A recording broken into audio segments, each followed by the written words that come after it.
Okay, so welcome back to another episode of Beekeeping in the Life of Laura McBee.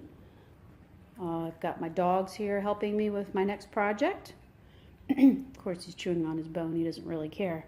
But my challenge today is that I have a slope in the back of my yard, and I need to put a sturdy table together so that I can put my beehives. So what I did was super simple. I went up to Home Depot and I got a 4x4 and I had them cut it for me into the pieces, the sizes that I want my legs. And I went out to my hill and I measured one side of the hill to the other side is about a 3-inch drop. So what I did at Home Depot is I got some legs, and I had 4x4s. I had them cut 2 18-inch legs and 2 15-inch legs. And then I'm going to just lay this out on the floor. I also got some 2x6 by 10s, and I had them cut those to be two 6-foot squares and 2 2-foot squares. So that is, once I set my, and I lay it out here on the floor, once I set my bottom board out, you can see that's plenty wide enough. 2 feet is going to be plenty wide enough for my bottom boards. This is scooted out, but once this all gets nailed together, that's plenty big enough. It'll still allow the ventilation underneath the hive for the screen bottom board, which is good for ventilation. And the question is what to fasten it with. What you'll want are exterior screws. These won't rust. And I chose the 3.5 inch because what I'm using over here are 4x4s. So these are 4 inches deep, and then I've got these 2x6s, which are 2 inches deep. So I've got basically 6 inches to work with. So I'm going to go ahead and use the 3.5 inch exterior screws to fasten these. One other note on the wood, you can see this is a little darker than normal. This is already pre-pressure treated wood, so I don't have to worry nearly as much about the wood rotting in the elements because it's already been treated. Costs a few bucks more, but well worth it because you don't have to paint it. So next, what drill bit to use.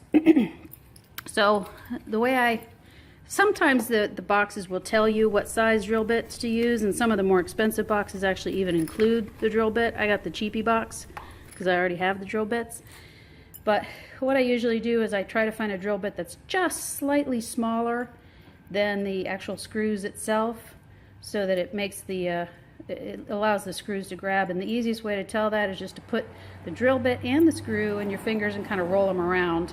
And you can definitely tell at that point if the drill bit is way bigger or just slightly smaller. So you want to get as close as possible to the actual screw diameter, and just maybe if you have to err, just err a little bit on the side of the drill bit being smaller. So that's my 2 cents. Anyway, I'm going to pause this and then we'll come back.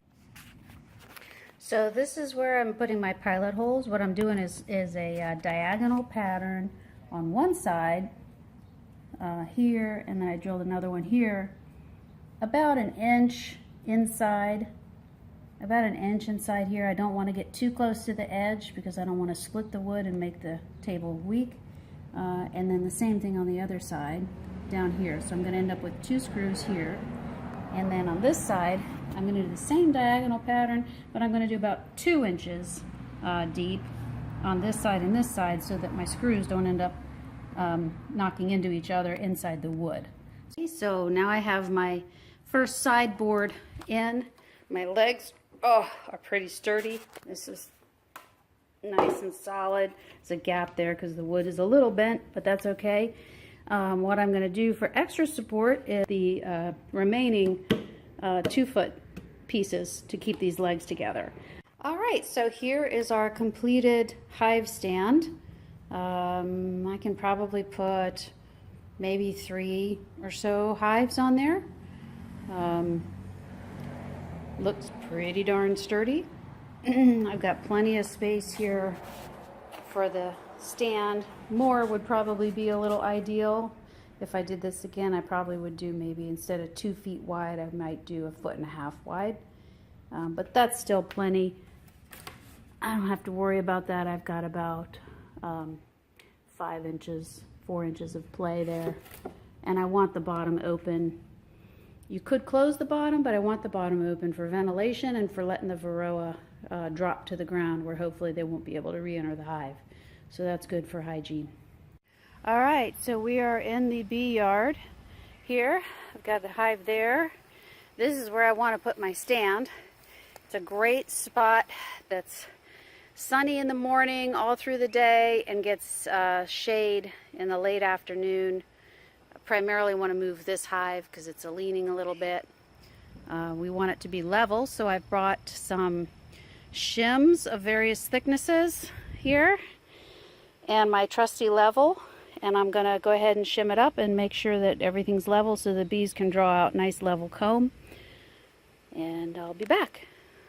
Alright, so this has actually got to be the funniest part of this entire video. A little humility goes a long way.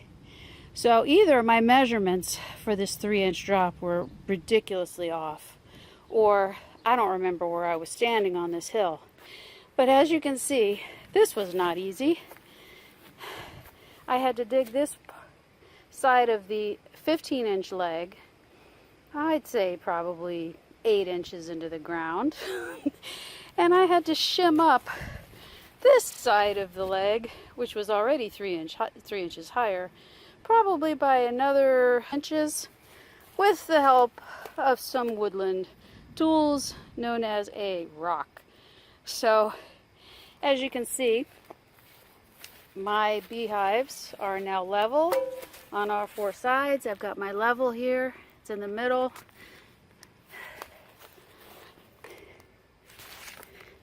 That's about as good as it's gonna get. This side is completely level, and this side is completely level. So we're gonna call this a day.